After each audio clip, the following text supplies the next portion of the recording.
I was part of the, second generation of conservationists in Costa Rica. The first generations were the founders of the national parks system, but they were concentrating in creating parks.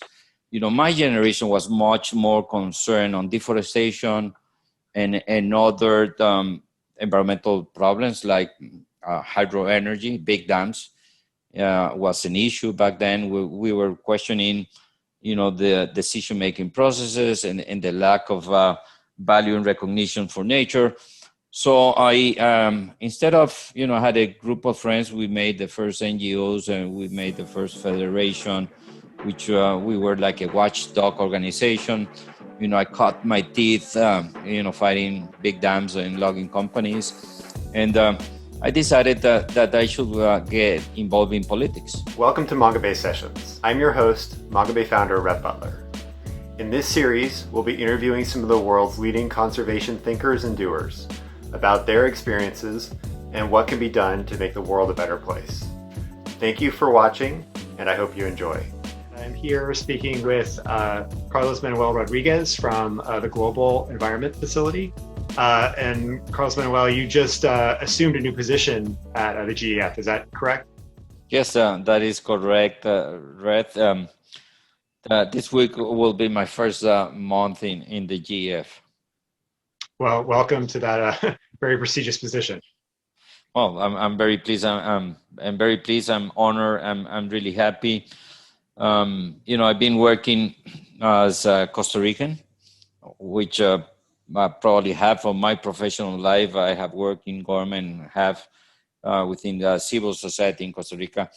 And I have worked very close to the GF. As a matter of fact, I was there in the early days of the GF. I was a negotiator for CBD, for the Rio conventions, but also I had the fortune to work with the government of Costa Rica in the first implementation of GF funding in Costa Rica. Those were, very interesting times in the mid-1990s.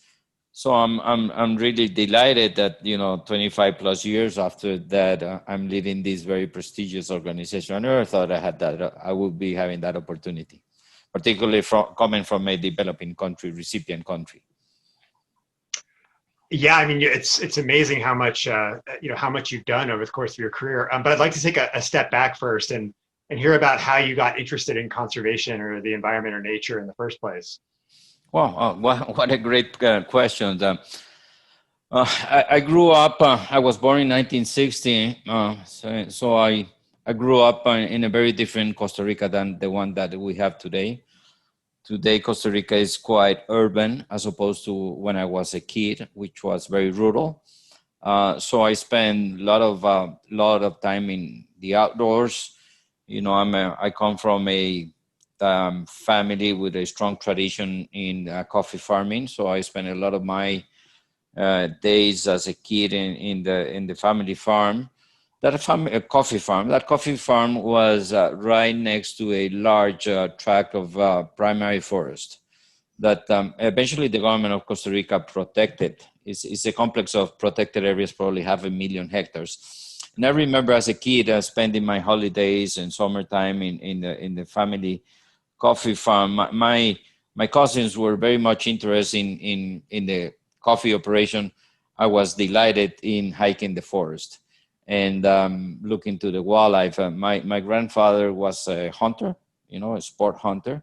There was a tradition back here, and I remember joining him in some hunting, expeditions in that primary forest, and that has an impact on me. Not just because the contact that I had with nature, but also I began to appreciate, the diversity of animals and plants of Costa Rica. I remember, probably 10, 12 years old that when I went to my family farm, I found that all of a sudden there were a lot of more birds than what I usually saw. I never knew about migratory species. And that was a very interesting finding that I had as a young kid, that half of the year there were a lot of birds than the rest of the year, and I didn't know why. And but I knew when.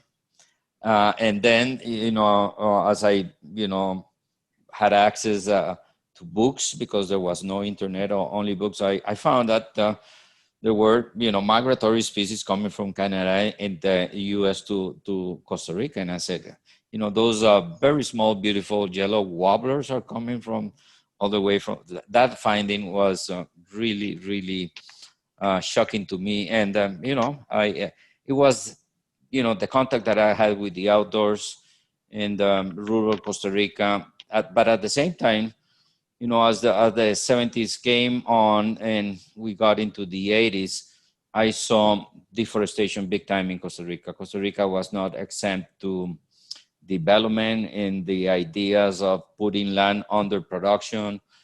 And based on the fact that Costa Rica had a economic system that depend a lot on crops and cattle ranching, deforestation was something big. So I was impacted by forest fires, deforestation, logging, and that really helped me understand that what should I be doing in my professional career.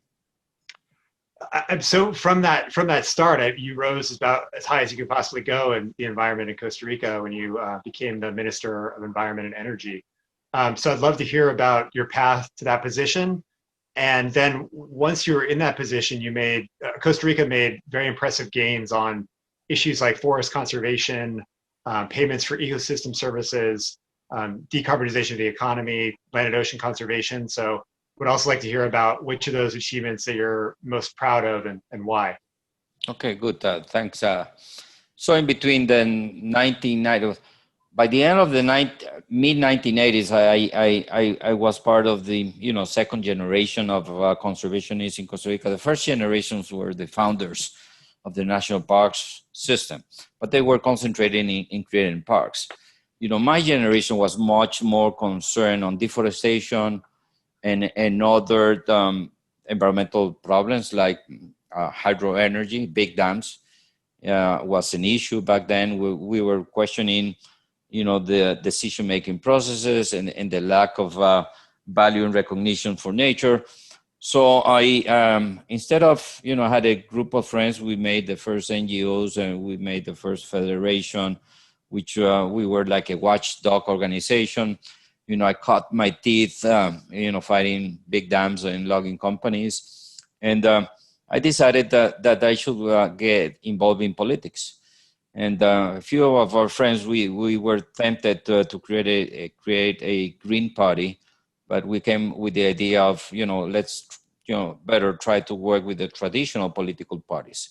Back then we had two main political parties, center left, center right, probably very similar to the US today. And we began working from the inside out.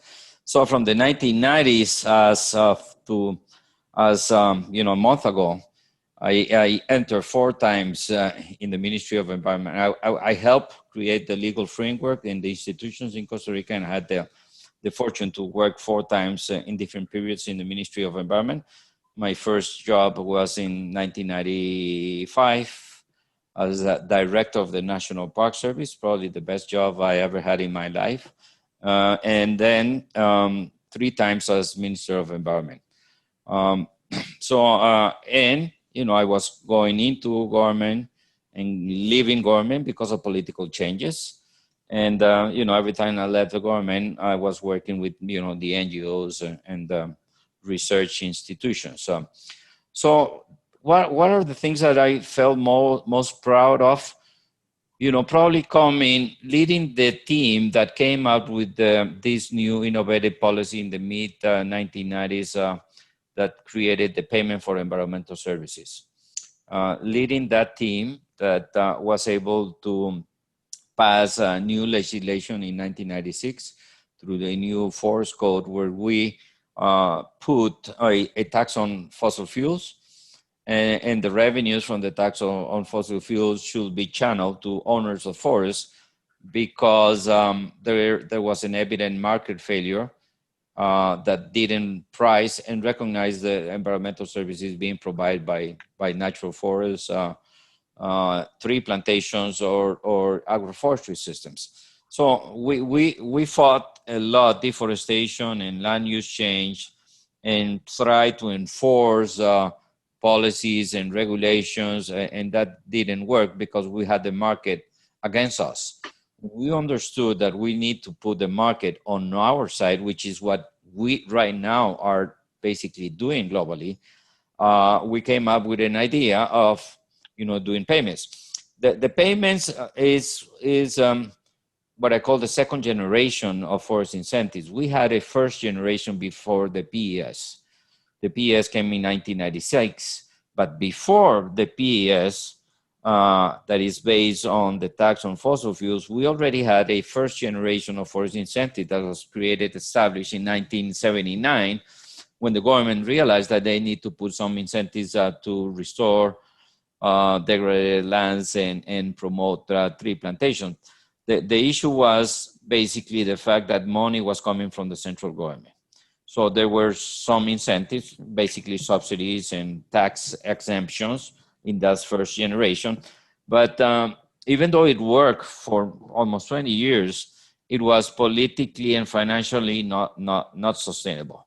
So the government had to have resources to allocate to that funding mechanisms, and the government has always gone into many different cycles of fiscal deficit and good years. And in one of those very difficult moments of fiscal deficit, the government realized that they didn't have enough money to continue investing in forest. So based on that, and on the fact that we need to put the market on our side, we came with the idea of doing a payment for the services that people provide by keeping and restoring lands, forests. And also we came with the idea of creating a financial mechanism that didn't depend on the health of the financial health of the central government. So we put a tax on fossil fuels. So this is, basically a very interesting rationale whereby those who pollute should be paying those who offset carbon emissions for the service they provide. That was the rationale. I think it was innovative. It was cutting edge. Costa Rica was doing something that eventually countries catch up around 2005, 2006, when they agreed in UNFCCC, the Climate Convention, to establish a global mechanism to recognize the services of carbon offsetting by forests and owners of forests. So that is without doubt what I, feel most proud of, because that really began changing the balance in terms of deforestation, conservation, and restoration in Costa Rica. So today, Costa Rica has been able to revert deforestation. We have doubled the size of forests, up to 52% of the national territory. And within the decarbonization plan, we aim to have 60% forest cover by 2030 without competing on where we produce our food, where we produce our energy, where we live. And that is, great. Nevertheless, on the terrestrial side, we do great. On the marine side, we do very bad. And this is where we need to catch up. And I think this administration is very seriously on going 30% MPA, marine protected areas, on the ocean by 2021. This is great. I also feel that one other strong contribution from me was leading the team that came up in 2019 with the decarbonization plan. Costa Rica has no net emissions from land use change, and deforestation has no net emissions from how we produce our electricity. And that is great, because those are the two biggest sources of carbon emission globally speaking. But we needed a plan to implement our NDC and our Paris commitment. So we did a deep thorough plan to decarbonize our economy by 2050, complying with our commitment to the 1.5. Leading that process was also very rewarding. It was very complex. Politically speaking, I was I was on the spot for months and months because people are concerned, afraid, or even against the decarbonization. Costa Rica is not that different to many other countries, where people feel that decarbonizing our economy is very expensive. That's a very strong argument. So that is another activity that I was engaged, that I have very close to my heart. Yeah, it's certainly been impressive what Costa Rica has achieved on the land use front with forests over the past 30 years or so. Do you think Costa Rica is exceptional in that standpoint? Because other countries have tried to adopt RED plus over the past 10 years, and it doesn't seem like any have made quite as much progress as Costa Rica made. I'm just curious as to why that. Okay, let me. Well, this is an area I can talk for hours. Let me talk about RED. Okay. RED has been a big failure because it has been governed by people that doesn't know how to run a forest agency, that never been in government, that they don't have rubber boots, they don't know how to protect and restore forests. People who has good intentions, but they invest more in trying to monitor and assess rather than understanding the underlying and direct causes of deforestation. And that is what we have seen, throughout the many different funds. The Forest Investment Program, the Forest Partnership, the Carbon Forest Facility, lots of money there, but they haven't moved the needle anywhere. And UN RED is doing great, but again, we concentrate on the issues that we shouldn't concentrate in the initial stages. We create a fund for readiness, and then we create a fund for piloting, and we were doing piloting before readiness. I mean, kind of a big mess. And then, most importantly, the price for forest carbon, $5 is unacceptable. It is unacceptable from any point of view, because the rationale to create RED Plus was is exactly the same thing we did in Costa Rica, to deal with the market failure.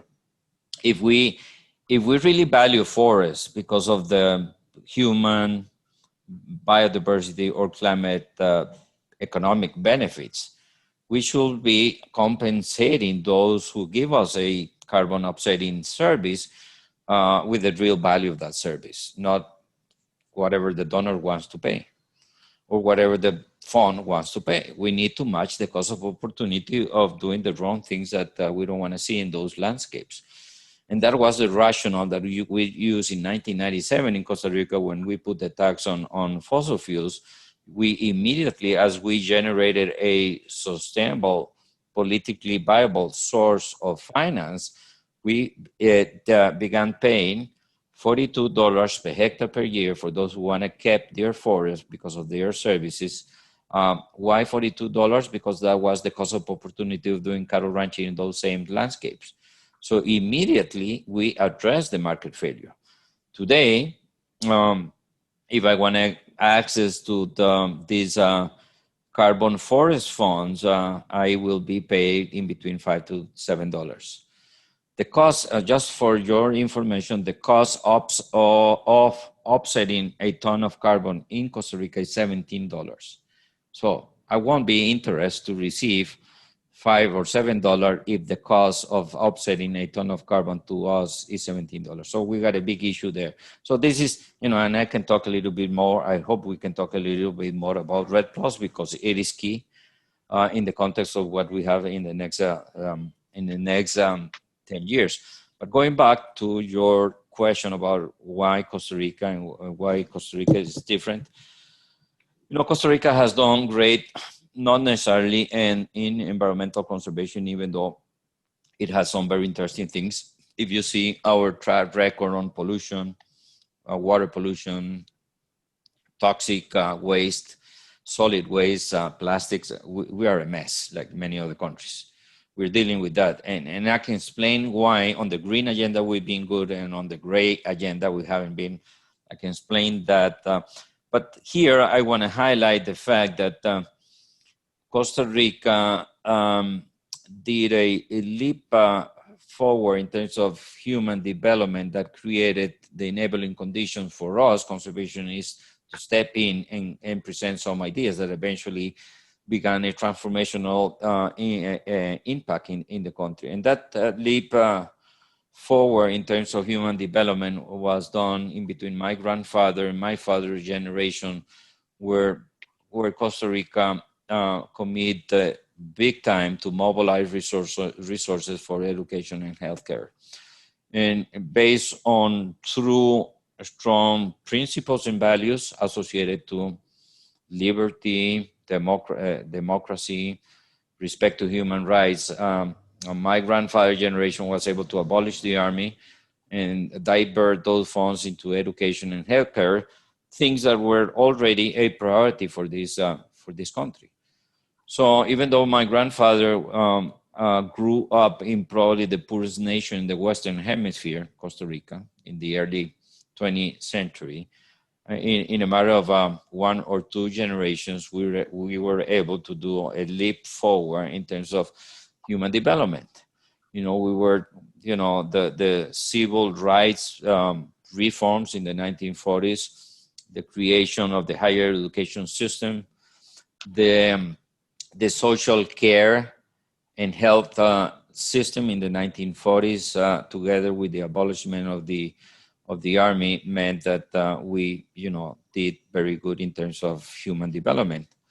And those were the enabling conditions that my generation received when, the pioneers of conservation were already creating national parks. We came in with these great enabling conditions. So if you want to protect nature and use nature as a driver for growth, to deal with social inequality and to be prosperous, you need to have good governance, good institutions, and those were the things that Costa Rica did. I think that there are tens of nations around the planet that do have those enabling conditions and are working hard in bringing together good management of the human and the natural capital. Great. I'd love to talk more about Rhett, but I think in the interest of covering some more ground, maybe we can come back to that if there's time at the end. So you had this long career between government and working for NGOs, and I'm curious as to what you learned from those experiences in terms of how it applies to your new role. Not a good question. I never thought about asking that question. Well, I tend to, probably the takeaway lesson out of being on both sides of the aisle is that we need to create strong private-public partnerships on many fronts and on many levels. And yes, even though the government of Costa Rica and the politicians in Costa Rica in Congress, in the judicial branch and the executive branch play a huge role in many of those landmark decisions that help Costa Rica, do good in the green agenda.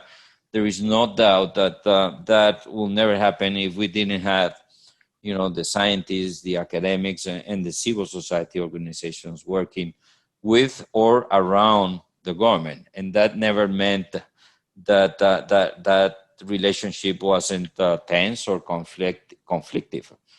In many cases, as you can see in many other countries of the world, there's a lack of trust within governments and civil society, and the environmental sector is not an exemption. But Costa Rica was able to generate consensus, and Costa Ricans always try to avoid conflict. So they put aside conflictive issues and agree on working on those broad issues where there is evident consensus. So that strategy has worked very well for us on the many different fronts and sectors: education, health, and growth, private sector engagement. In many sectors has worked very well.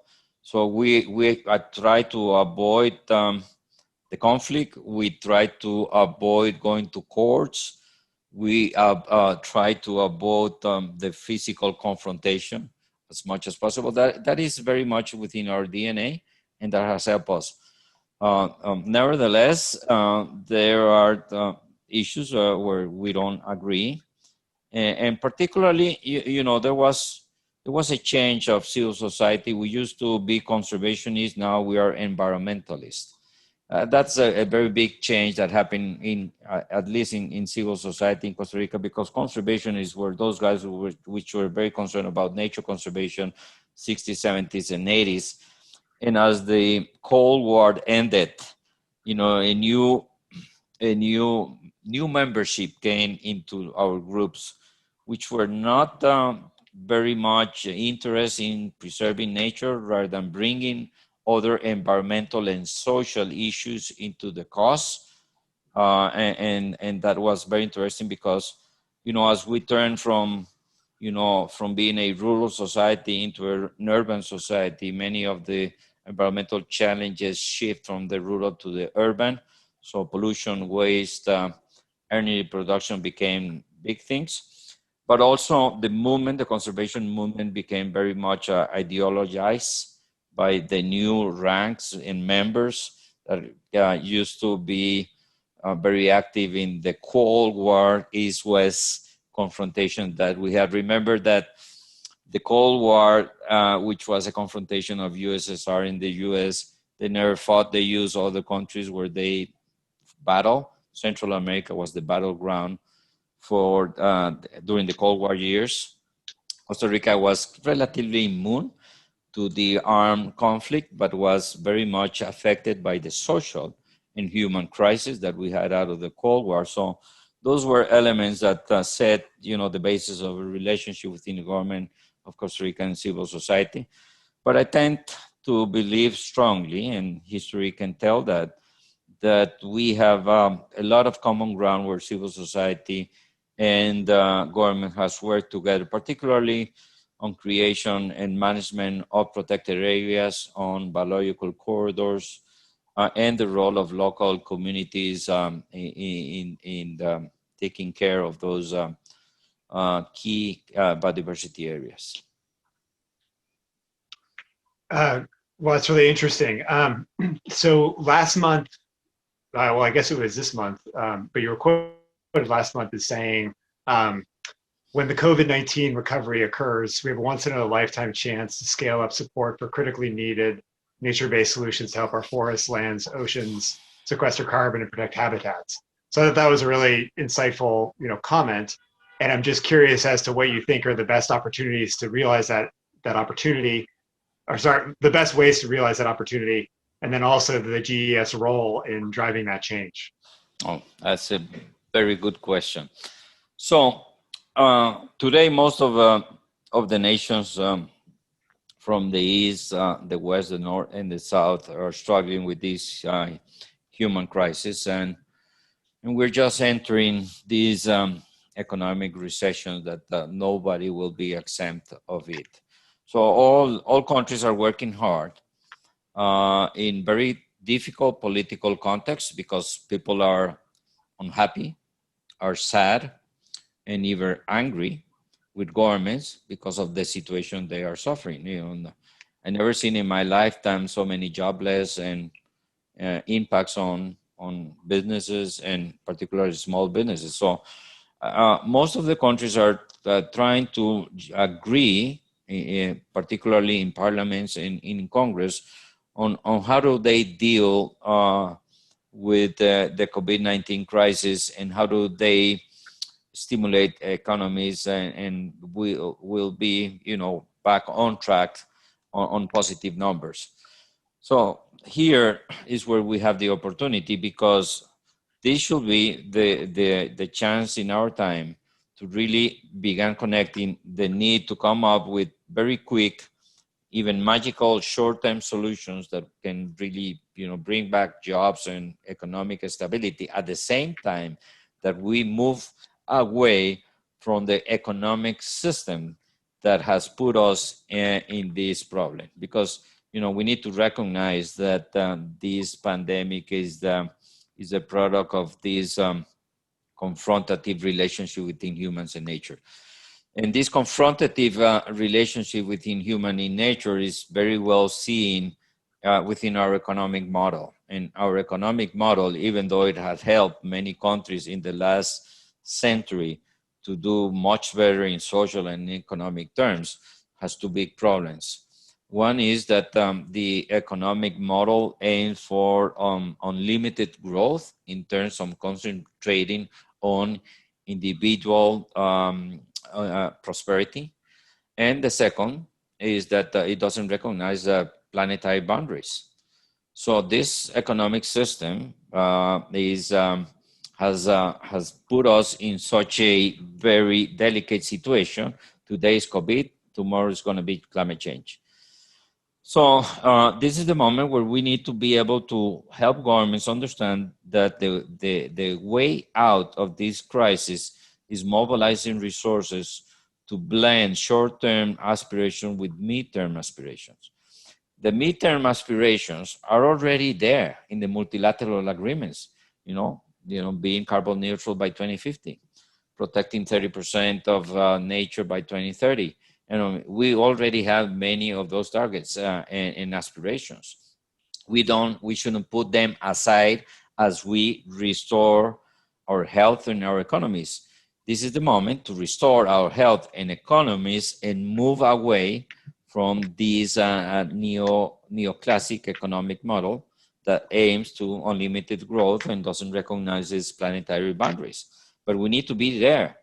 The problem with the political challenge that we have in front of us is that countries need quick solutions to the human and economic crisis. And we, the conservation community, the sustainability community, need to understand that we need to provide data and information and ways by which we can begin upscaling the transformational impact. We've been working on transformational impact for the last probably 15 years, learning by doing, and the GF has been, in the center of those processes. But nowadays, we need to make the best out of these political circumstances to do that. It won't be easy because we have a highly polarized planet from the political point of view. And my concern is that, probably half of the developing nations will be dealing with a high debt issue. Probably 1/3 of the countries of the planet are going to be close to defaulting to their debt obligations very soon. And domestically, they will be dealing with, populist politicians, bringing crazy ideas on how they will resolve the crisis in 1 or 2 years. So on kind of that populism front, in many countries, the public is increasingly polarized over political issues. And I'm curious as to whether you see conservation or more broadly the environment as being an area that can unify people across political divides. And if so, what are the elements for achieving this? It sounds like you had to navigate this. Yeah, that is a good point. If you see surveys and polls on where the nature conservation, particularly climate change, stands within citizens, across the political spectrum, you will find a lot of common ground on people younger than 35 years. So here we got a very fertile ground to work together on the long-term solutions. Why? Because even though those young citizens may have very different ideologies and political visions, there's a common ground on the fact that climate change will be a major driver of prosperity and challenges. So I tend to believe that the young generation feel that their future is compromised by climate change and probably even by the loss of biodiversity. So even though they have different political visions and ideology, there is a lot of common ground to work with them. And I tend to believe that, there we have a great opportunity to really upscale and accelerate transformational changes. So beyond kind of populism and COVID, the other big issue of this moment in time seems to be around inclusivity, especially among communities that have been historically marginalized. And I mean, the conservation space usually don't have the capacity of the big NGOs to seek grants and things like that. How is, I mean, I know you're new to the GEF, but how do you envision the GEF will be responding to this issue? Well, I totally agree with you that social inequality is probably the biggest actual challenge, biggest than the loss of biodiversity, climate change, or even the pandemic today. Why? Because it is a social time bomb. And here, we fully agree that this is not a matter of just poverty alleviation or dealing with poverty alleviation. It is middle classes around the planet feeling extremely upset by the economic system that doesn't allow them for a decent opportunity in their lives. And you have seen the unrest in the north and in the south, in the east and in the west. And that would be exacerbated by the economic recession that we're getting into. And here populism will, capture the interest and attention and even the support of many of these people who has been set aside or left behind in terms of prosperity. So that's for me, from the human political perspective, the big issue that we need to solve in the next decade as we solve, environmental problems. So the very interesting aspects is that social inequality, as with the case of climate change, is the end product of a unsustainable economic system. And as we move towards a green, circular, more inclusive economic system, we will solve many of those problems. And I tend to believe that there's a groundswell movement happening towards that direction, led by young people that feels that their future has been totally compromised.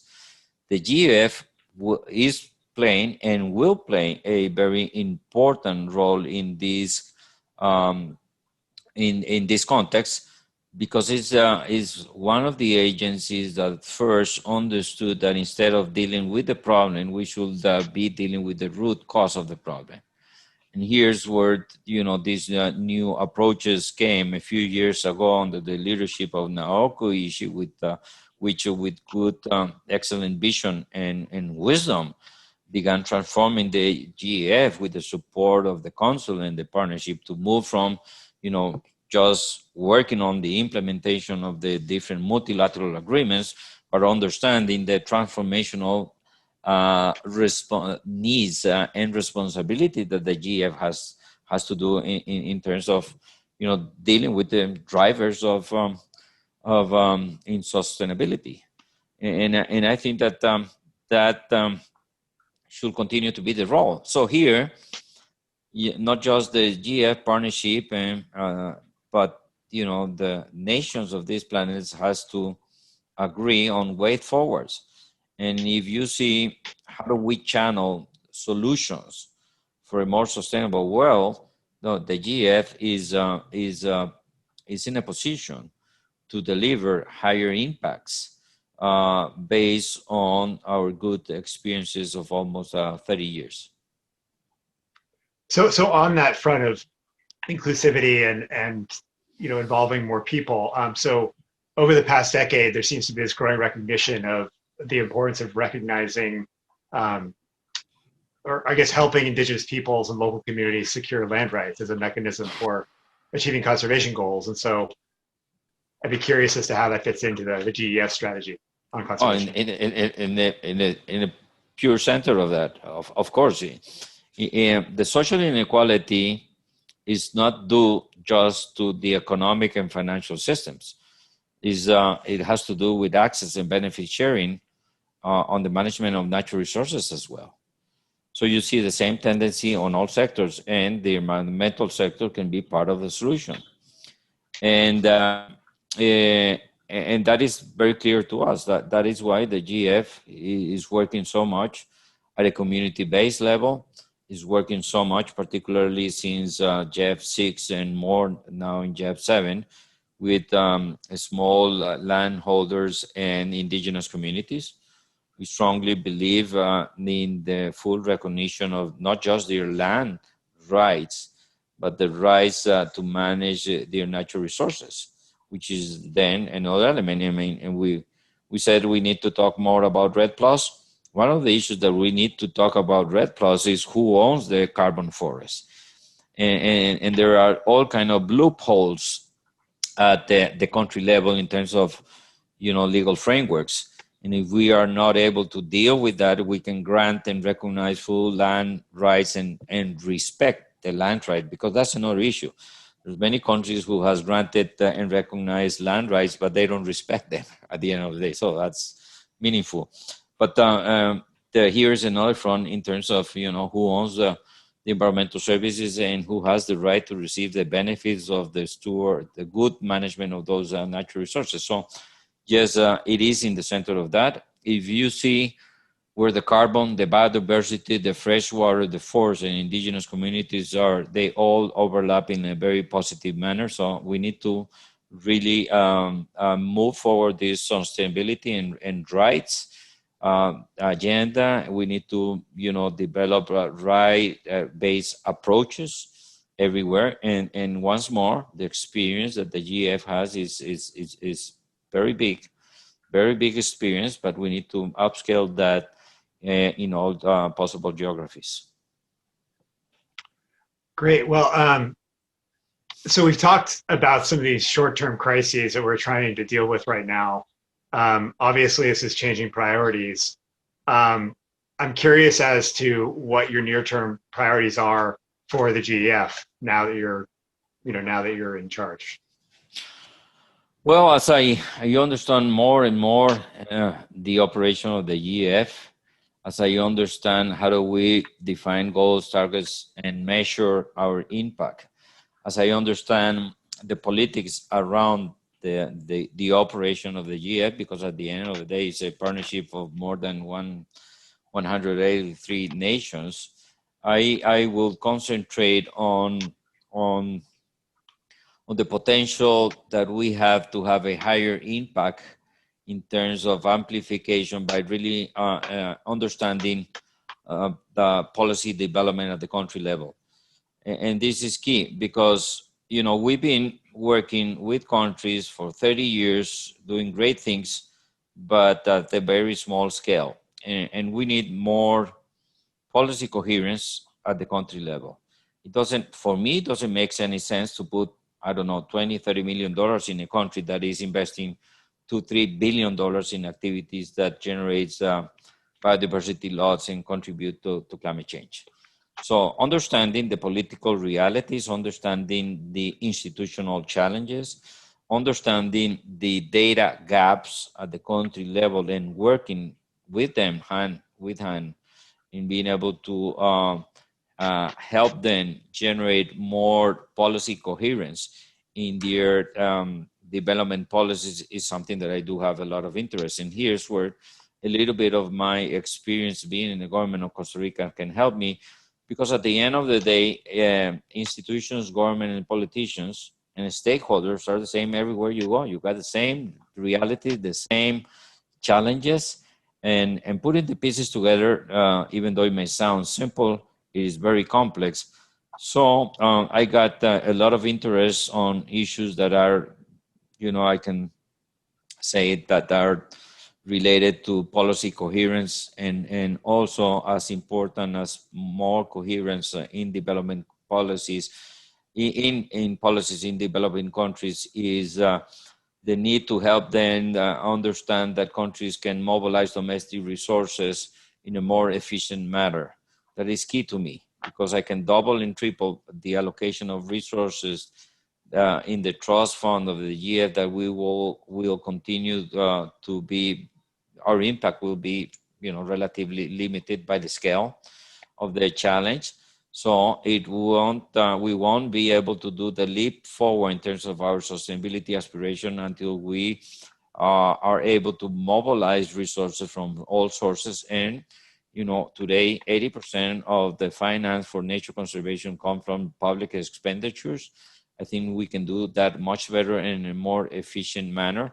So there's a big empty role or space. So GF can, get in and help countries do those two things: mobilize more effectively resources, generate more policy coherence. If we do both things, we will, be on track to achieve the goals and targets from the multilateral environmental agreements. Great. Well, so you mentioned environment as being a unifying issue for the under 35s. But the challenges we face on a daily basis are really quite daunting. So I'm curious as to what you would say to young people on environmental issues, like, in terms of what they can do, or, why they should be hopeful. Yeah. So, yeah, that's a good point, because let me explain a little bit more. The under 35 that I'm mentioning are those who has had the opportunity to live in a stabilized nation with opportunities in education, because probably half of the under 35 in this planet, they don't have internet, fresh water, or any opportunity for prosperity, personally, or in their social environment. So that is a big issue. Nevertheless, I strongly believe that that this new generation of citizens have it very clear. Let me give you an example of what I mean by this. I got 4 kids, and as any other father, I want my kids to follow my tracks and follow my career. Even though I'm not a biologist, I'm a lawyer, but I became an environmental lawyer. I want my 4 kids to work on nature conservation. And as they left high school and went into college, none of them decided to study ecology or biology or forestry.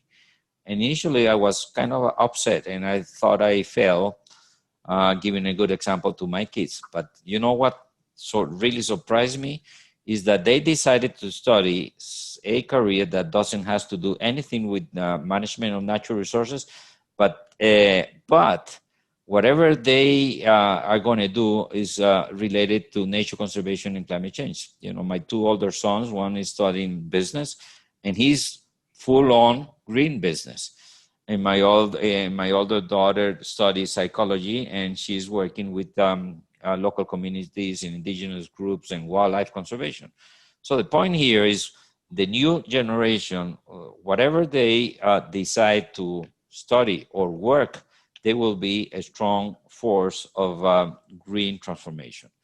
So that's why I'm very optimistic. I would say I'm a rational optimistic, or a prisoner of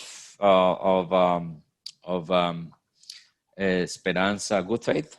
And I tend to believe that,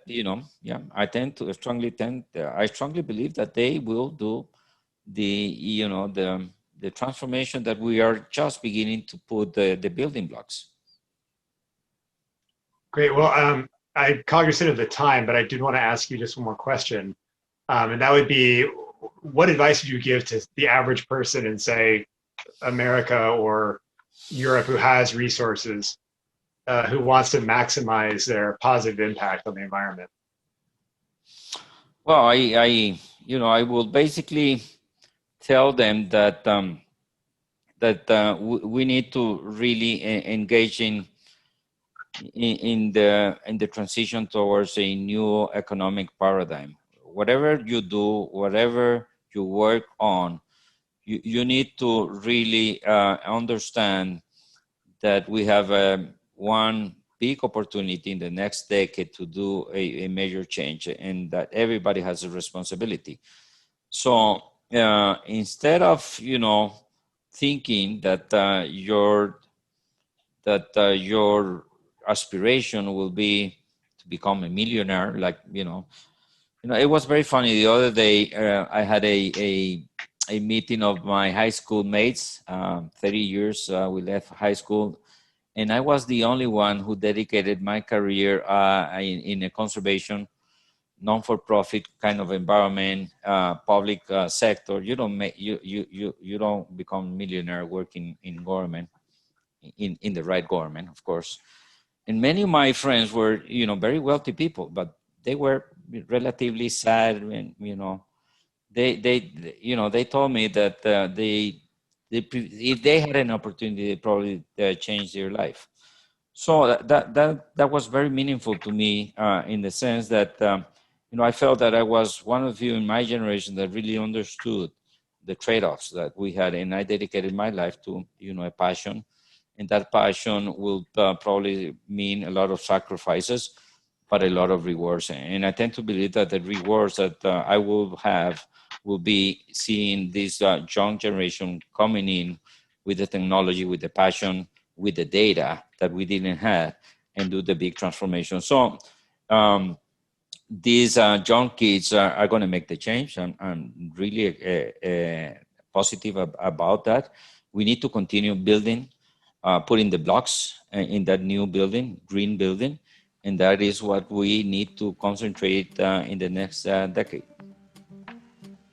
Well, thank you so much for taking the time to speak with me. It's been a real pleasure. My pleasure, anytime.